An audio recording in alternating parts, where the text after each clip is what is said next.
Заедничкиот ангажман на локалната самоуправа заедно со јавното предпријатие ИСАР вроди плод за урбано уредување на градот. Никнаа многу зелени површини, еден таков пример е и паркот на фармацијата во населбата Дузлак. Значи, ова е уште еден проект на локалната власт на јавното предпријатие ИСАР, помогна заедно со граѓаните овде во населба Дузлак.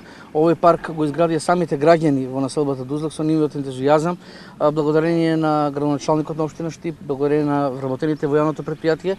За кратко време се направи паркот на фармацијата. Сите знаеме дека ова беше ливада, дека претходно овде имаше разни свињарници, дека претходно овде имаше разни работи кои што не доликуваа за самата населба во Дузлак. Граѓаните на Дузлако заслужуваат да имат добри паркови површини. Еве тоа е еден пример само како ова паркова површина сега што има. Бојаджиев нагласи дека и во наредниот период, заедно со локалната самоуправа, јавното предпријатие ИСАР ќе интервенира за оформување на други зелени површини. Исто така ќе се реализираат активности за урбано уредување, поставување на корпи за отпадоци и клупи за одмарање.